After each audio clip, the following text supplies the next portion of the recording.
राष्ट्रीय न्यूज़ में आपका खैर मकदम है। मैं हूं नासिर अली। इस वक्त मैं अभिनव थिएटर जम्मू में मौजूद हूं, जहां एक नाटक कसक ऑर्गेनाइज किया जा रहा है। क्या कुछ है इस नाटक में, आइए जाने की कोशिश करते हम आपके लिए जो नाटक लाए हैं उसका शीर्षक है कसक, जिसके लेखक हैं रोहित वर्मा और निर्देशक हैं राहुल सिंह जी। तो चलिए प्रस्तुत करते हैं आज का नाटक, जिसका शीर्षक है Kasak. Writer Rohit Verma, director Rahul Singh ji and group Natrang Jammu.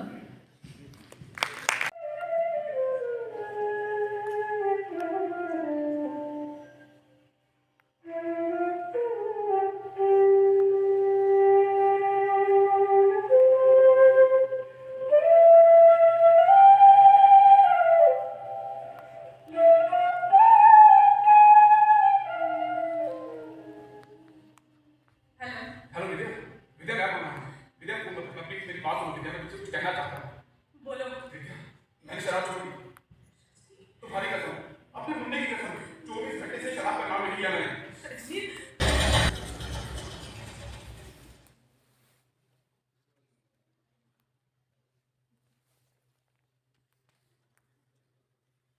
अब कुछ ठीक है भाई, अभी आ जाए।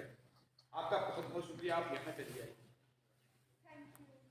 ऐसी कोई बात नहीं है। मैं तो सिर्फ इसलिए चली आई क्योंकि आपकी पत्नी की तबीयत अचानक से खराब हो गई, वरना आप ही आने वाले थे। हाँ सही कहा, लेकिन फिर भी आप जैसी महान उपन्यासकार अपने सभी काम छोड़कर यहाँ चली आई, ये कोई छोटी बात? इंसानियत है आप, क्या छोड़ दी। अच्छा बताइए क्या लेंगी आप? जी नो मैं प्लीज लेट मी गेस। चाय तो आप नहीं पीती होंगी, कॉफी कभी कभी, लेकिन शाम के वक्त थोड़ी सी जिन। माफ कीजिए, मुझे आदत नहीं, लेकिन हफ्ते में 2-3 बार। काफी कुछ जानते हैं मेरे बारे में। मैं नहीं, मेरी पत्नी माधवी फैन है आपका। फिर कभी, अभी आप अरे छोटा छोटा सा पैकेट, तब तक तो माधवी भी जान जाएगी। और इंद्र, चंदा तुम यहाँ? तो चंदा क्या हो रहा है सब? कुछ भी समझ में नहीं आ रहा, लेकिन तुम यहाँ। मैंने तो सोचा भी नहीं था कि तुम यहाँ आ सकती हो।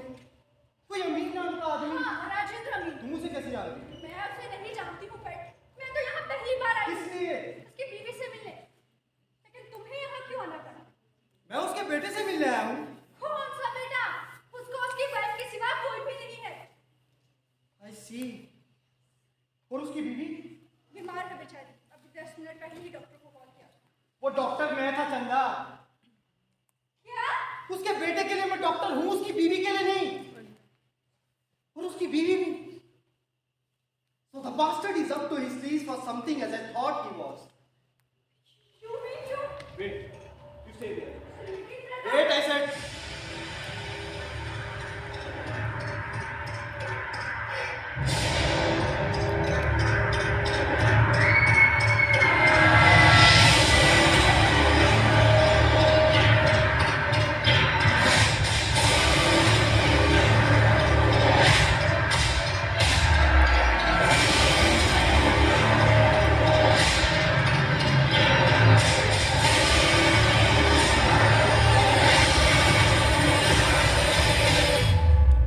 बोलकर बुलाया ताकि हम बैठकर बातें कर सकें। अरे नहीं, सिर्फ बातें नहीं करनी है, बल्कि कुछ बातों में शामिल भी होना। मतलब तुम्हारी आस्तीन में कुछ और पत्ते बाकी हैं? बच्चे, पूरी की पूरी घंटी बाकी है इस पे। इसका मतलब तुम्हारा असली नाम भी राजेंद्र बिंदु है? नहीं बिल्कुल भी नहीं। No, that was very mean, Mr. Amin. Sorry inspector, I didn't mean it that way. And what does this mean? हाँ? मेरी मेडिसिन की बोतल यहाँ कैसे है? वहीं से जहाँ पर आपने इसे रखा था। मैंने इसे अपने वॉशरूम के मेडिसिन कैबिनेट में रखा था। करेक्ट। What? तुम मेरे घर कभी नहीं आए हो। अरे कई बार आ चुका हूँ, दिन को रात में। आप ये भी कह सकती है कि मैं आपकी मुराद पूरी करने आया करता। ओह, तो इसके कहने का मतलब है कि ये रात को मेरी मुराद पूरी करने को आता अरे है। इसका मतलब तो कुछ और ही निकलता है। Liar! सरासर झूठ बोल रहा है आदमी पेट, बकवास कर रहे हैं, he's liar! आपके हाथ कांप रहे हैं चंद्रिमा पर। कहीं ऐसा तो नहीं कि आप नर्वस हो रही हैं? Come on, चंदा। एक बार कह दो इसे कि तुम नर्वस हो रही हो। बेचारा कब से तरस रहा है तुम्हें नर्वस देखने के लिए। इसका मजा खराब मत करो। मजा तो लगता है तुम्हें आ रहा है इस वक्त। नहीं बहन जी, मजा तो इन्हें भी नहीं आ रहा, लेकिन काबिल पुलिस वाले हैं ना, ऐसा दिखाते नहीं। हमेशा अपने चेहरे पर मुस्कान बनाकर सामने वाले को बेवकूफ बनाते हैं और मौका मिलते ही गिद्ध की तरह ऊपर लपकते हैं। अपने अल्फाज उसके मुंह से सुनवा दे। यही तो इसके धंधे की खासियत। इरादा क्या है तेरा? अरेस्ट करना चाहता हूँ। करना क्या चाहता है? तुम्हारी याददाश्त तेज करना चाहता हूँ। काफी यंग और खूबसूरत थे आप उन दिनों। इंस्पेक्टर बनने से पहले की बात है। अगस्त 1985. 13 अगस्त 1985. 13. Oh, how will it? Not for you, Inspector Thapa. Not yet in any case. Whatever is the case. तुम्हारे 13 अगस्त का कोई भी वाक्य मुझे याद नहीं. मैं याद दिलाता हूँ। आप नाइट ड्यूटी पर और उस रात 11:30 बजे गुलाबा कॉलोनी के 127 नंबर मकान पर आपको बुलाया गया था, याद है? एक औरत अपने ड्राइंग रूम के सेंटर टेबल के पीछे खून में रंगत पड़ी हुई थी और उसके शरीर पर चाकू के 11 जख्म के निशान थे और उसके बेटे की लाश उसी बेडरूम में पड़ी थी और उसके शरीर पर भी उसी चाकू के 7 घाव के निशान थे। उसका सर कुचल दिया गया था, उसकी नाजुक उंगलियां उल्टी मोड़ कर तोड़ दी गई थी। रूम की हालत देखकर लगता था कि उसने यूं ही अपने आप को कातिल के हवाले नहीं किया था, बल्कि मौत आने तक उस 10 साल के बच्चे ने पूरा मुकाबला किया था और उस 6 साल पहले की घटना ने आज आपको यहाँ खड़ा कर दिया है, क्योंकि वो भागन औरत मेरी पत्नी थी और उस मारे गए बच्चे का बाप था मैं। लेकिन उसके बाद ठीक 7 घंटे के बाद आपने मुझे पकड़ लिया, मुझ पर तरह तरह की यातनाएं की, 6 महीने तक मेरा जीना हराम कर दिया। रजनीकांत पटेल. हाँ, रजनीकांत पटेल। लेकिन आपको यहाँ लाने के लिए बहुत कुछ बदलना पड़ा मुझे। रजनी से राजेंद्र अमीन नाम, ये शरीर, ये चेहरा बदला हुआ लगता हूँ। हाँ, अब लगता है वही हो. अभी बदल गए हो. लेकिन तुम नहीं बदले थे। उतने ही जिद्दी, उतने ही घमंडी जितने की तब। अगर आज भी मेरे केस की फाइल खुल जाए तो तुम मुझे फांसी के तख्ते पर पहुंचाकर ही दम दो। क्राइम डिटेक्शन की बुनियाद से सिर्फ 3 स्तंभ होते हैं: जगह, वक्त और वजह. जगह और वक्त का हमें पता था, हमें सिर्फ वजह का पता लगाना था. तुम्हारी पत्नी के साथ तुम्हारी बनती नहीं थी और तुम दारू पीकर अक्सर उसे पीटा करते थे. नशे की हालत में तुम अपनी पत्नी पर हाथ भी उठाते थे, उसका सबूत था हमारे पास. लेकिन होश आने पर उन्हीं हाथों को जलते अंगारों पर रखकर मैं चमड़ी चलने की बू आने तक उसका प्रायश्चित भी करता था इंस्पेक्टर। लेकिन उसका कोई गवाह नहीं मिला ना आपको। आज कौन है मेरे पास? ना बीवी, ना बच्चा, बजे बनी भी तो दारू। इस गलतफहमी में मत रहना, उस रम की बोतल में शरबत डालकर दारू पीने का शौक कर रहा। मैं जानती थी बैठ के कुछ तो है. तुम नहीं पीते तो मैं शराब को छूती तक नहीं. और मुझे पिलाए बगैर तुम प्रताप के आने तक रोक कैसे पाते? हाँ? और अब मुझे ये भी समझ में आ रहा है कि मैं यहाँ क्यों हूँ. और ये आप तभी समझ गई थी जब आपको मेरा नाम मालूम हुआ था, और अब आप ये भी समझ गई होगी कि हम तीनों यहाँ पर क्यों हैं। जी बिल्कुल. एहताज जिस पर केस चल रहा था और एक वो इंस्पेक्टर जो इस केस की तहकीकात कर रहा था. और एक वो मशहूर राइटर जिसने अपनी जिंदगी का सबसे बड़ा नॉवल उस मनहूस रात की घटना को लिखकर दुनिया को यह बताने की कोशिश की कि वो कितनी महान राइटर है। आपने मुझे अपने तरीके से पेश किया और जब मैंने अपनी कहानी पढ़ने के लिए दी तो क्या कहा आपने? चौपाटी की खेल की तरह लगती है वो। बिना सबूत के कभी दावा नहीं करता मैं रजनीकांत. जहाँ तुम पहले रहते थे हमने वहां भी तुम्हें तलाशने की कोशिश की, लेकिन तुम वहां पर भी नहीं. क्या बताओ इंस्पेक्टर, मैं उस वक्त कहाँ था? मैं जो दारू छोड़ने की जी तोड़ कोशिश कर रहा था, बीवी के लिए, बच्चे का प्यार पाने के लिए। मैंने उस रात उसे फोन भी किया था इंस्पेक्टर। मैंने उसे कहा कि 24 घंटे से दारू के शैतान से भाग रहा हूँ, तो अपने भगवान से प्रार्थना करना मुझे शक्ति दे। वो रो पड़ी इंस्पेक्टर, ईमान धर्म पे वो रो पड़ी और मेरे भी आंसू निकल गए। लेकिन उसके बाद आपने मुझे पकड़ लिया। मैंने आपको समझाने की कोशिश भी की, लेकिन आपने मेरी बात नहीं सुनी। फिर मैं कुछ कहने के लायक नहीं। क्या फर्क पड़ता है कि तुमने कोई गुनाह नहीं किया? Pratap, are you mad? उनकी फैमिली थी और तुमने मुझसे कहा था कि तुमने उस पर हाथ नहीं उठाया. मैंने छोड़ दिया था. छोड़ना पड़ा था इंस्पेक्टर, लेकिन कुछ सबूत नहीं था मेरे खिलाफ। और आपकी कहानी में तो उस इंसान को वाइजर छोड़ दिया जाता है। हाँ, क्योंकि मैं भी आपको मुझे नहीं समझती थी. और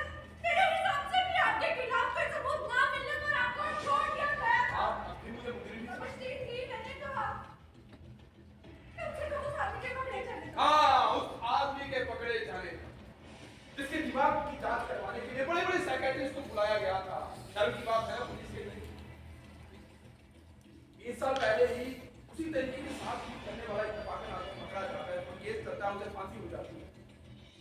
तो थोड़ी देर के बाद ही पुलिस की स्टेटमेंट आती है कि ये वही आदमी है जो मेरे घर के पास रहता है, लेकिन उसके बावजूद भी मेरी केस की फाइल बंद नहीं होती और मैं फिर शक के घेरे में आ जाता हूँ। मुझे सिर्फ इतना बता कि हमें यहाँ बुलाकर कहना क्या चाहता है। क्या क्या दिलाना चाहता हूँ इंस्पेक्टर, कोई आत्मा जो मैं हर रोज महसूस करता हूँ। याद है आपको 1 साल पहले आप एक रेस्टोरेंट में बैठे हुए थे, उससे रहा नहीं क्या, मैं आपके सामने खड़ा हो गया। लेकिन अजीब है ना, 36 घंटे तक, करीब 36 घंटे तक एक आदमी को मौत के घाट उतार चुके आदमी को आपने पहचाना ही नहीं। और उसके बाद आप उस रेस्टोरेंट से निकले, मैंने आपका पीछा किया, आप चंद्रमा जी के फ्लैट पर चले गए। अरे ये क्या बात है, शादीशुदा होने के बाद भी पुलिस वाले की महबूबा बात कुछ बनने लगी थी इंस्पेक्टर। अरे मशहूर राइटर का एक पालतू पुलिस वाला, मैंने क्या इन्होंने कहा था बैठ ना पुलिस की जानकारी हासिल करनी थी, इसलिए मैंने सुनी। ओ, तो फिर एक बार फिर से मिलना हुआ, एक बार फिर मिले और फिर जो दोनों ने होना था सो हुआ। प्लान बनाकर कोई नहीं पड़ता प्यार में मिस्टर। अरे कुएं में पड़ने से पहले ये तो देख लिया होता कि उसमें पानी है भी या नहीं। अब मुद्दे की बात है, तू ये सब मेरी पत्नी को बताने की मुझे धमकी दे रहा है। आखिर प्लान क्या है तेरा? सच पूछो तो कोई प्लान नहीं है। मुझे तो तुम दोनों की बातों से पता चला कि चंद्रमा जी अपना फ्लैट बेचना चाहते हैं। अरे इसका फ्लैट है भी, और आपके बगल में वो हरमत मल्होत्रा जैसे एस्टेट एजेंट रहते हैं तभी। तो आप उन्हें भी जानते हैं? नहीं, मैं उन्हें नहीं जानता। मुझे तो वो आप दोनों की बातों से पता चला कि आपके फ्लैट की चाबी उनके पास है। ये तो मैंने सब तुमसे कहा था ना कि मेरी चाबी उनके पास रहती है। वही सुना था मैंने वापस ही में। अच्छा, तो तुम ये कहना चाहते हो कि उन्होंने तुमने मेरा फ्लैट दिखाया, वो भी सही कह रहा था। अरे वो तो पहली बार है, उसके बाद तो वो भी समझ गया कि मैं फ्लैट खरीदना चाहता, क्योंकि साला मैं तो रही हूँ ना। एक बार फिर फ्लैट देखूंगा, दूसरी बार फिर जाऊंगा और फिर आपकी चाबी नोक पर भरी एक और नकली चाबी। फिर ये बंदा आपके फ्लैट पर कब आया कब गया, याद तो क्या हम का बाप भी नहीं जानता। अच्छा, तो मतलब नकली चाबी बनाकर तुम अपने बाप का फ्लैट समझकर मेरे फ्लैट में आकर दाखिल हो। जी बहन, इसलिए तो मैं आपको बहन जी कहता हूँ। पर तुम सब सुन रहे हो? अरे सबूत नहीं है मेरे ये बहुत होगी तेरी बकवास। मैं सिर्फ इतना जानना चाहता हूँ कि इरादा क्या है तेरा? तुमने क्या चाहता है इसका? बोल। करना नहीं चाहता हूँ इंस्पेक्टर, कर चुका हूँ। मैंने किसी का खून किया है, इसका इल्जाम तुम पर आएगा। कौन है वो? तुम्हारी बीवी का। तेरी मुझे हाथ भी लगाया तो मेरी दुकान हमेशा हमेशा के लिए बंद हो जाएगी। साला झूठ बोलता है हरामजादा। ये प्रताप वो सच में बातें में कुछ भी कर सकता है। 1 घंटा पहले आप कहाँ थे ये भी जानता हूँ मैं। कौन? तो तूने मेरी बीवी को मार दिया। कैसे? कोई वजह? वजह जाहिर है प्रताप, तुम समझते क्यों नहीं हो? तुम सारे कहाँ पहुंचे? कहाँ पहुंचूं? अपनी बीवी के अरे पास। वो तो ऊपर पहुँच गई है, वहाँ पहुँचना नहीं नहीं। घर जाने के लिए कहिए, पर अगर इतनी भी हिम्मत नहीं है तो वो लगा आप कॉल कर लीजिए घर। हरामजादे, तू क्या बेटे? तू ये कहना चाहता है कि तूने जिसका खून किया उसे मैं फोन करके पूछूं कि तुम्हारा खून हुआ है नहीं? और सुन, तेरी घटिया बकवास सुनने के लिए मैं आ नहीं आया। तो तुम्हें क्या लगता है ये साला करेगा खून? साले से एक्टिविटी तक नहीं बनती और ये करेगा खून। लेकिन 6 साल पहले तो तुम दावे के साथ। इसको मुझे कुछ प्लीज, इसको बेकार की बातें मत करो और मुझे कुछ सोचने दो। प्रताप सोचो नहीं, फोन चंदा। करो। प्रताप प्लीज फोन करो, ऐसी बात। मैं डाल करती हूँ। मैं करता हूँ। करते रहिए, कोई नहीं उठाएगा।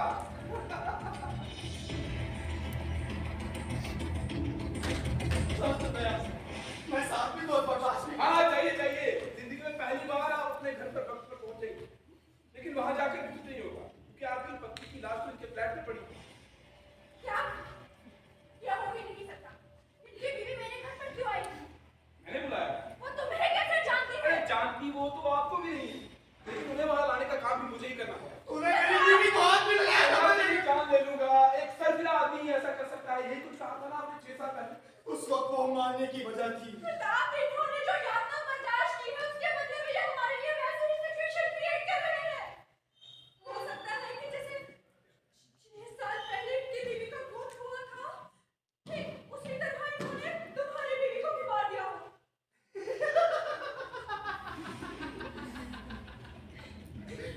लॉर्ड अच्छा है, संभाल कर रखो, अपने नाम की छाप देंगे। अरे परेशान मत होइए बहन, कुत्ते को हड्डी चाहिए और पुलिस को सबूत।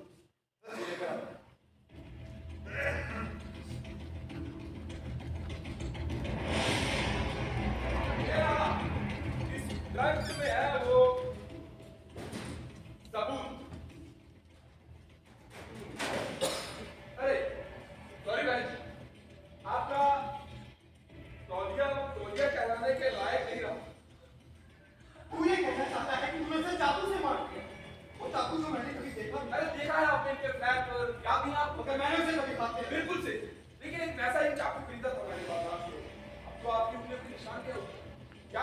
जब मैं सामान उठा रहा था मेरे चाकू के क्या पर आपने यूं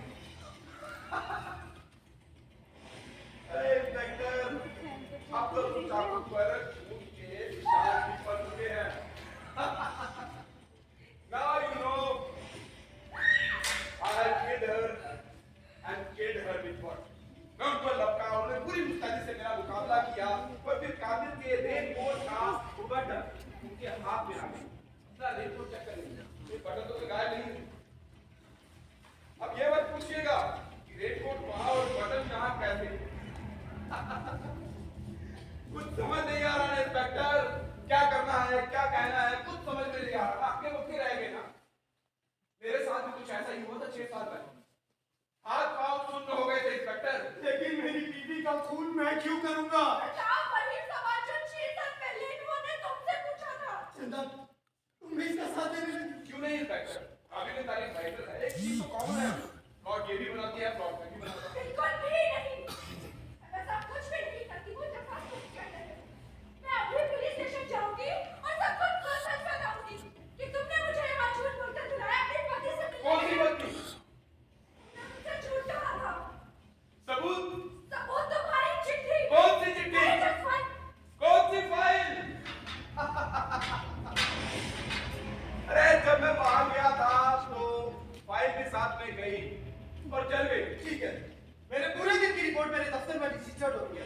अब ये मत कहना तुम उसे भी चला दी। क्यों आप तो बहुत जरूरी काम से हाईकोर्ट गए थे ना वहीं हम दोनों की मुलाकात हुई थी फिर आप वहां से निकल गए चंडीगढ़ के फ्लैट पर गए और वहां आपकी पत्नी ने आपको उनके हाथ देख लिया और आपके बीच में कहां सुनी हुई आपका हाथ उठ गया 3rd डिग्री की तो आपको वैसे भी आदत है ना लेकिन चाकू नहीं था उस वक्त आपके साथ फिर आपने वहां से निकलना ही मना दिया और फिर आप परमिट रूम पर चले गए ताकि वहां दारू भी कसा नामक हो जाए। ताकि वहां पर ये लगे कि आप होश में नहीं उसके बाद आप वहां उन्हें लेकर यहाँ पर एक ऐसे आदमी के पास जिसे मैं 6 साल पहले मिला था। ये तो आप कहेंगे लेकिन मैं कहूंगा कि 6 साल में 86 बार हो चुका क्योंकि आपके हिसाब से मैं बिना सबूत के झूठ किया था और मुझ पर तरह तरह के इल्जाम लगाकर आप मुझे मेरा जुर्म कबूल करवाना चाहते हैं लगता है मैं पागल हो जाऊंगा। तुम्हारा जुर्म कबूल नहीं होता। इस स्टेशन में आके मैंने अपनी पत्नी का कत्ल कर दिया और वहां से सीधा यहाँ चला आया ताकि तेरी बीवी का खून कबूल करवा ले। तेरा दिमाग खराब हो गया है तो मुझे बेवकूफ समझ तुम बेवकूफ भी लग रहे हो इंस्पेक्टर क्योंकि मेरा स्टेटमेंट ये होगा कि तुमने जबरदस्ती मेरे बीवी और बच्चे का खून कबूल करवाया मैं तो मरूंगा ही लेकिन तुम्हें भी नहीं छोड़ूंगा उसके बाद मेरा दूसरा स्टेटमेंट ये होगा कि तुमने मेरे साथ शर्त रखी कि मैं तुम्हारी बीवी का खून कर दूंगा अरे मुझ पर तो कोई शक भी नहीं करेगा इंस्पेक्टर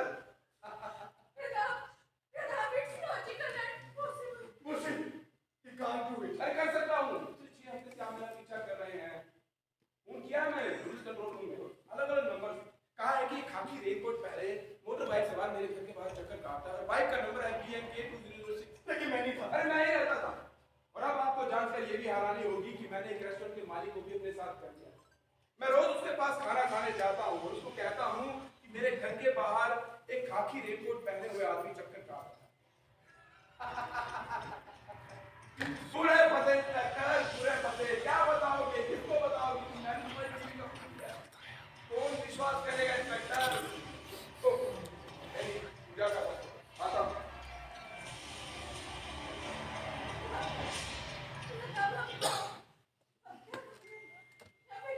यही कहूंगी कि हर बार की हमारा ख्याल।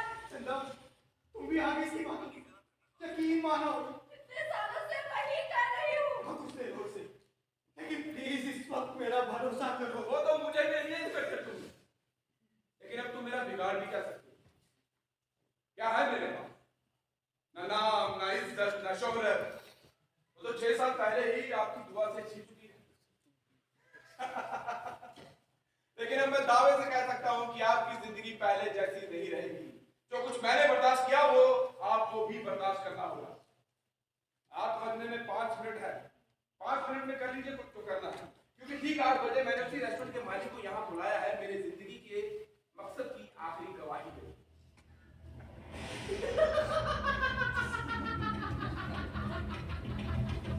That doesn't mean I can trust you when it comes to a tricky situation. Let's face it, darling. एक भी बात है तो तुम्हारे पेट में टिकी हो, including the legitimate child I gave you. I hate you, Prakash! Shut up. We will make it up later, sweetheart. और तू सारे किया है। साले भूल गया, मैं तेरे साथ कब से खेल रहा हूँ, शायद तुझे भी नहीं पता।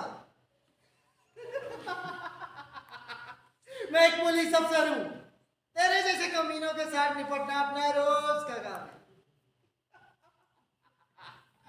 नेशनल अवार्ड मिल जाए अगर मैं एक्टर बन जाऊं तो। लेकिन सुन ध्यान से, तू अपनी आत्मा में चाहे जिंदगी पर सड़ते रहे, लेकिन तूने हमारी निजी जिंदगी के बारे में सोचा भी ना बेटा, तो मैं तेरा क्या हश्र करूंगा और तू भी नहीं जान पाएगा। चलो चल रहा है। नहीं इंस्पेक्टर, मैं तुझे यहाँ से ऐसे नहीं जाने दूंगा। मैं तुझे जिंदा नहीं छोड़ूंगा इंस्पेक्टर। साल भर की मेहनत और मशक्कत को मैं मिट्टी में नहीं मिलने दूंगा। फिर चाहे मिट्टी में मैं मिल जाऊं या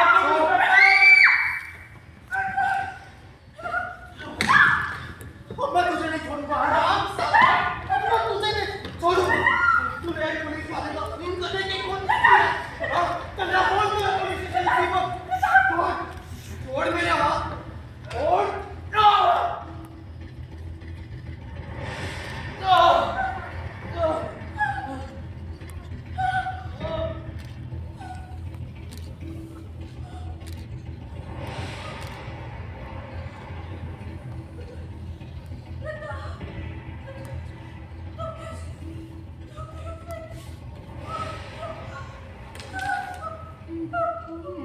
मैंने नहीं मारा इसे चंदा, उससे मेरा हाथ खींचा पीछे। चंदा मैंने नहीं मारा। हाँ इंस्पेक्टर, तुमने नहीं मारा, लेकिन विश्वास कौन करेगा इंस्पेक्टर? यही तो प्लान था मेरा इंस्पेक्टर, तुम्हारे हाथों मरने का। लेकिन अब तुम्हारा विश्वास कौन करेगा? पूरे फंसे इंस्पेक्टर। जो कुछ मैंने बर्दाश्त किया था वो तुम्हें भी करना होगा। जो यातना मैंने बर्दाश्त की थी वो तुम्हें भी करनी पड़ेगी इंस्पेक्टर। ठीक 8 बजे वो रेस्टोरेंट का मालिक सचमुच आने वाला है। भाग सकते हैं तो भाग जाइए।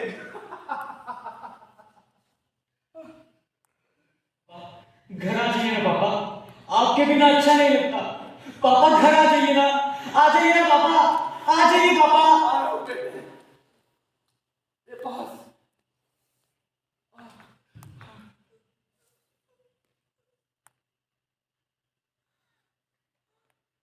चंदा चलो यहाँ से, चंदा चलो, चंदा चलो यहाँ से।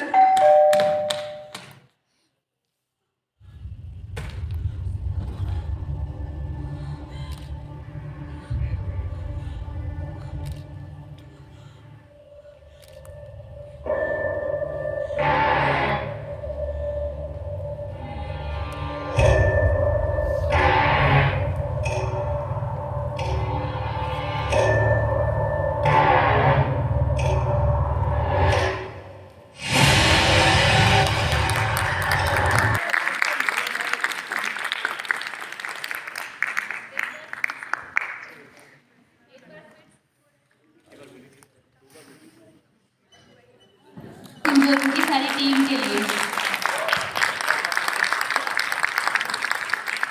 मैं राहुल सिंह जी से निवेदन करती हूँ कि वो अपनी टीम का परिचय हम सबसे करवाएं।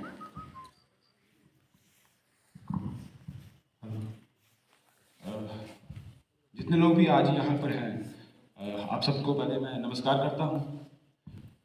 पहले मैं क्योंकि स्टेज पर तो आप देख ही रहे हैं 3 चेहरे हैं, लेकिन जो मेहनत रहती है जो स्टेज पर है उससे ज़्यादा मेहनत जो बैक स्टेज पर रहते हैं उनकी भी रहती है।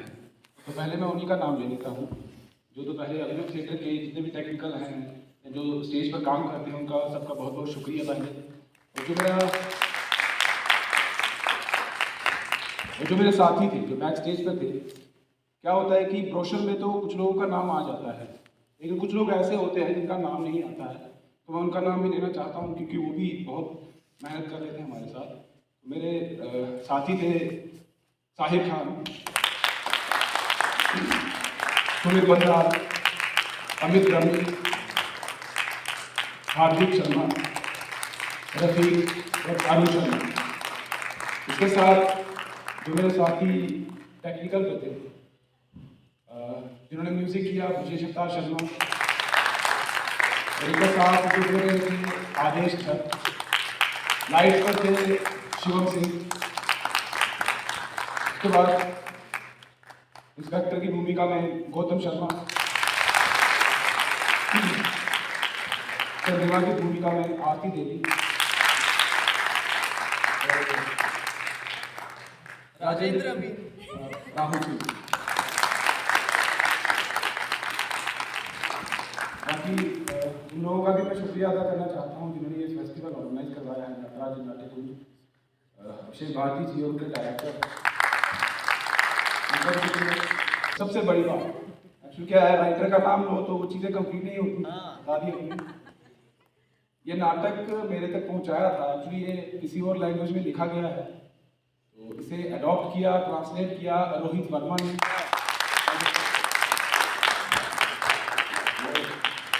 इन्होंने मेरे तक ये नाटक पहुंचाया था। हाँ, जो कल नाटक होने वाला है गाली विद क्वारंटाइन, उसके राइटर भी रोहित वर्मा है।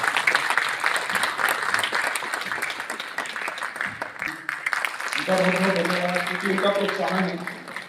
कोशिश रहती है हर इंसान की एज ए आर्टिस्ट काम करने की, बड़े लेवल तक पहुंचने की। इससे पहले भी जब नाटक हुआ ऐसा में, तो उन्होंने मेरे को कहा कि तुम्हें करना है, तो कहीं ना कहीं उत्साह भी बढ़ता है। जब आपके गुरु जो होते हैं वो आपको पीठ पर हाथ रखते हैं तो लगता है कि हाँ आप कर सकते हैं। ताकि आप लोग आए हैं। पद्मश्री बलवंत ठाकुर जी से कि वो मंच पर आएं और एक प्यार भरा तोहफा राहुल सिंह और उनकी टीम को प्रस्तुत करें।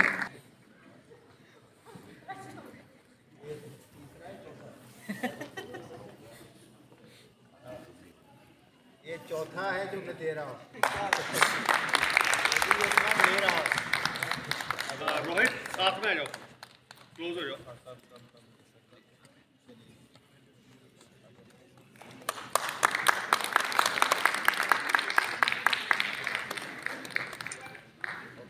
एक मिनट,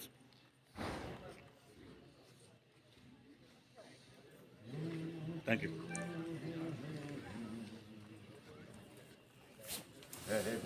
ग्रुप में आप पीछे रहिए, ग्रुप का जरूरी, आप दो साथ रहिए। कोई ज़्यादा कहने को नहीं है। मैं एक चीज़, ज़रा आप तो भाग रहे हैं, या तो भागें या रुक जाए। मैं आपको ये जो भाग रहे हैं उनको एक बात बताना चाहता हूँ। भारत को छोड़ के बाकी देशों में ये जो परफॉर्मेंस के बाद का सीन होता है ना, वो अगर आप एक बार ज़िंदगी में देख लोगे तो मुझे, मैं आपको यकीन से कह सकता हूँ, आप आर्ट करोगे, आर्ट के साथ जुड़ोगे। इतनी इज्जत, इतनी हौसला अफजाई। सामने मेरे बैठे हैं सुरेश कुमार जी, इनको मैं याद दिलाना चाहता हूँ। रशिया में जब हम लोग ट्रैवल कर रहे थे घुमाई नाटक लेकर के, मैं अभिषेक आपको एक दृश्य बताना चाहता हूँ। ये पहला मौका था, एक बेलग्रेड, ये यूक्रेन जो अभी बड़ा युद्ध चल रहा है यहाँ पे, उसके बिल्कुल बॉर्डर पे एक बहुत बड़ा शहर है रशिया का, बेलग्रेड। वहाँ पे हमारा पहला परफॉर्मेंस विदेश में हो रहा था। तो घुमाई नाटक ख़त्म हुआ। जब ख़त्म हुआ तो कोई 2500 लोग थे जो देख रहे थे नाटक। तो तालियां बजना शुरू हुई, तो मेरे लोग, सब लोग लाइन में खड़े थे। मैं कंट्रोल पैनल पे था, मेरे साथ में कैमरा था, मेरे पास पूरी फिल्म है उसकी। ये लोग तालियां हमारे यहाँ बज गई, एक बार टक टक टक टक, बस खत्म हो गया। तब तक लाइट आती है, इंट्रोडक्शन होती है, हमारे लोग भाग गए होते हैं। They kept clapping for 15 minutes. ये मेरे लोग ऐसे आए, इधर जाएं, फिर तालियां, फिर रुक जाएं, फिर जाएं, थोड़ा चलने लगे, फिर जो देखिए उसमें से जो एक कलाकार, ये रोहित भी है। रोहित कहाँ गया? भाग गया। हाँ, उसमें रोहित भी था, याद है ना? ये सब लोग बाद में पागल हो गए, ऐसा क्या हो रहा है, इतनी इज्जत। तो फैक्ट ये है कि सिर्फ ये नाटक और थिएटर जो है, थिएटर सिर्फ दुनिया की एक एक्टिविटी है जो दो तरफा है।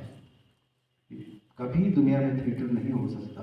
उसमें 3 चीज़ें चाहिए नाटक के लिए, थिएटर करने के लिए। स्पेस, यहाँ पे आप कर रहे हैं, एक्टर, चाहे वो सिंगल ही बना हो, और दर्शक। जब तीनों मिलते हैं तो नाटक होता है, इसके बिना नहीं होता। आप लोगों की पार्टिसिपेशन के बिना थिएटर कभी नहीं हो सकता। अगर इन लोगों को ग्रो करना है as performers, as presenters, as designers, तो आपको भी साथ साथ में ग्रो करना है। ये ग्रोथ जो है बराबर बराबर चलेगी, तो जाकर के थिएटर एज ए मूवमेंट बनेगा। My submission is whenever you find time कि हमें थिएटर देखना है, हमें जाना है कहीं पे नाटक देखना है, तो उसके लिए पूरी तैयारी करनी है। मैं बहुत सारे देशों में ये देख चुका हूँ कि लोग नाटक पहले पढ़ते हैं, उस नाटक को देखने जाते हैं, उस नाटक को पूरा पढ़ते हैं, फिर नाटक देखने जाते हैं। और नाटक खत्म होने के बाद कम से कम 1 घंटे तक इतनी बातचीत होती है कि सवाल होते लोगों के पास, ये कैसे हुआ, ये नाटक में क्या खास बात है। एक सब्जेक्ट है अप्रिसिएशन। भारत को छोड़ के पूरी दुनिया में हर चीज़ का, समाज में, पूरी सिविल सोसाइटी में अप्रिसिएशन किया जाता है।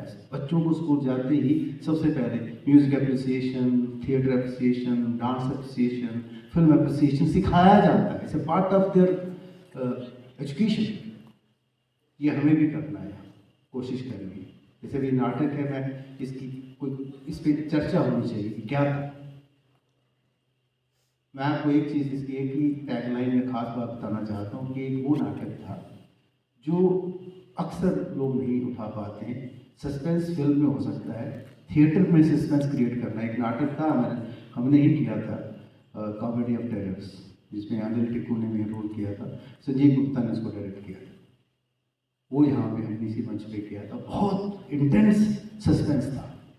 इसमें भी एक सस्पेंस है, एक अचानक आप सोचता रहता है, उसका एक इंगेजमेंट है। 3 एक्टर स्टेज पे, स्लोली स्लोली स्लोली स्लोली व्यक्ति इसमें एंगेज हो जाता है। भारती जी बैठे हैं, खुद लिखते हैं, समझ सकते हैं इस चीज़ को।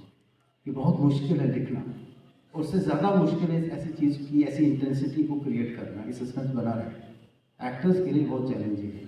जब ये राहुल करने लगा तो, क्योंकि इस तरह का नाटक हम बहुत कम करते हैं, मतलब हम लोग तो बहुत भारतीय किस्म का नाटक करते हैं। ये विदेशी नाटक था, मतलब ये इसका जो टोटल है रियलिस्टिक नाटक। अभिषेक चूँकि थिएटर पढ़ा हुआ व्यक्ति हो, बेहतर रिलेट कर सकता है मेरी बात से। भारतीय नाटक एक समावेश होता है बहुत सारी चीज़ों का। नाटक भी है, गाना भी है, बजाना भी है, नाचना भी है, क्योंकि we are like are kind of work is too diverse. लेकिन ये टोटली थीम बेस्ड है। एक्टर के लिए बड़ा चैलेंजिंग होता है लोगों को एंगेज रखना, वो इंटेंसिटी को बनाए रखना, सिचुएशन को बनाना। ये नाटक अगर थोड़ा सा और आपको बताऊँ, राहुल को बुखार है, ये सुबह से 2 बार ये वो ले चुका है पैरासीटामोल। मुझे बड़ा लग रहा था कि शायद आज नाटक हम कर पाएंगे नहीं कर पाएंगे, लेकिन शो मस्ट गो ऑन, जैसा आप जानते हैं। हाँ, ये सब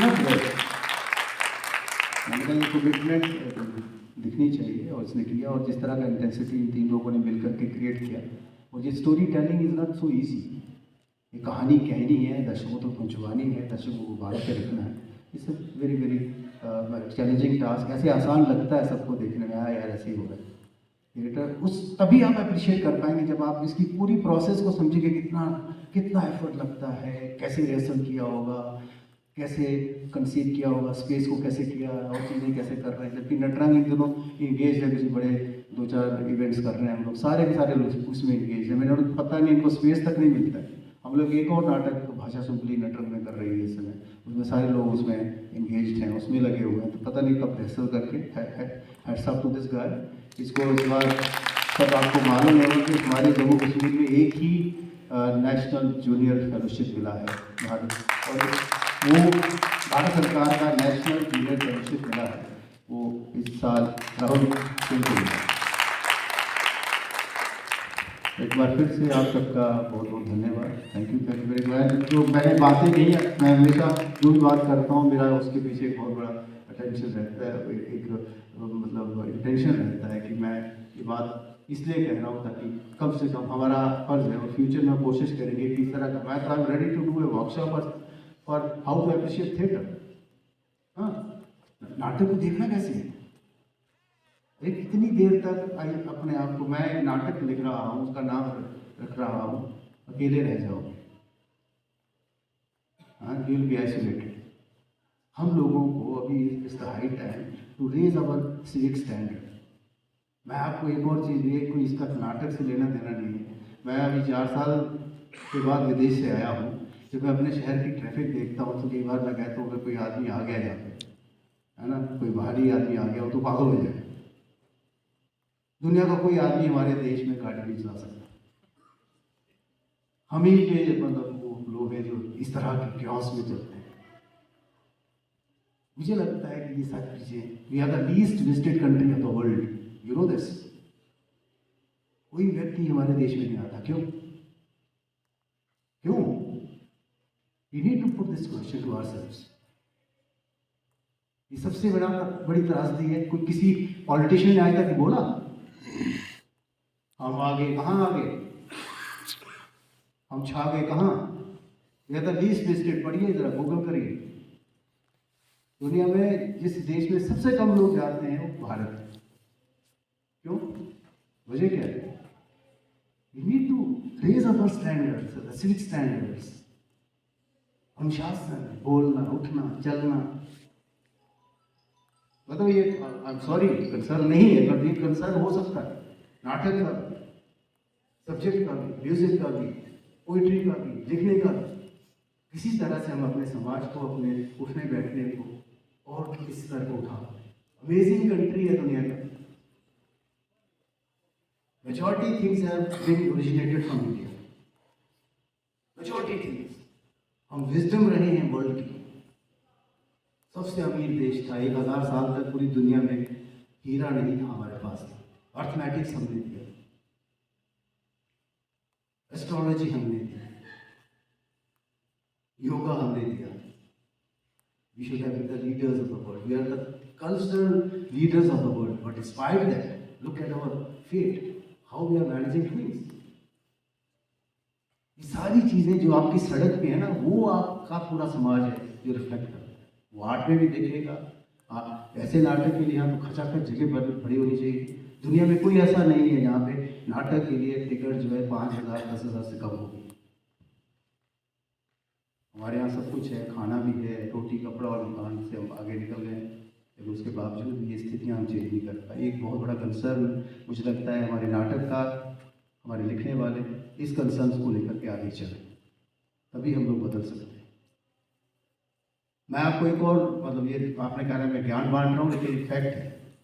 दुनिया में जिस भी बड़े शहर में, बड़े देश में चले जाओगे, जो सबसे अच्छी जगह होगी उस शहर के अंदर लैंडस्केप में, otherwise most sought after space उस शहर की वो जगह होगी जहाँ आर्ट होता है। ये वो जगह है अभिनव थिएटर, जो बेसिकली पूरे शहर का कूड़ा यहाँ आता था। शायद इन लोगों को पता नहीं, मैं आपको इतिहास सुनाना है। पूरे शहर का गंदगी जिस जगह पे आती थी वो फाइनली चुनी गई, यहाँ पे थिएटर बनाया जाए।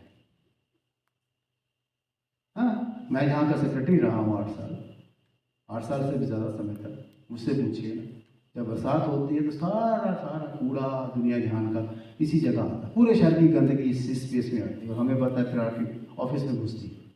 हाँ, मैं झेल चुका हूँ चीज़। हमारे जो विजनरी हैं, जिन लोगों को ये करना था सब, उन्होंने कभी नहीं सोचा कि हम लोग बेस्ट ऑफ द बेस्ट देखते, कोई तभी फ्रंट देखते जिससे एक लैंडस्केप नजर आता।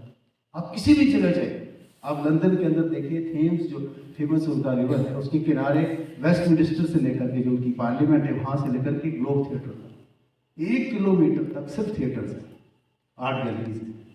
और सबसे खूबसूरत जगह लंदन की वही है। आप बर्लिन में चले जाएं, जर्मनी में चले जाएं, देखिए सबसे इंपॉर्टेंट जगह होती है जहाँ राष्ट्रपति भवन होता है। वहाँ का जो राष्ट्रपति भवन है थेम्स, वो अपना बर्लिन रिवर पे, एक तरफ सामने राष्ट्रपति भवन है और दूसरी तरफ हाउस ऑफ वर्ल्ड कल्चर्स। पूछ उठते हैं, समाज का विजन नजर आता है। इस समाज की प्रायोरिटी क्या है? हमारे समाज की प्रायोरिटी ये थी कि जो सबसे वो जगह थी जो कहीं यूटिलाइज नहीं हो सकती थी, कल्चर को दे दो।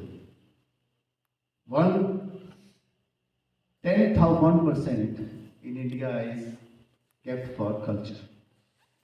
तो क्या उत्थान होगा? Thank you very much. Thank you so much. Team की प्रस्तुति के साथ तब तक के लिए कीप थिएटर अलाइव। हमारे साथ यहाँ पर इस वक्त डायरेक्टर राहुल साहब है जिन्होंने ये कसक नाम का जो नाटक है डायरेक्ट किया है। सर, सबसे पहले तो आपको बधाई हो। आप बताएंगे कि आज का ये नाटक जो आपने डायरेक्ट किया हुआ है, ये थीम क्या है इसकी और ये किस स्टोरी पर बेस्ड है?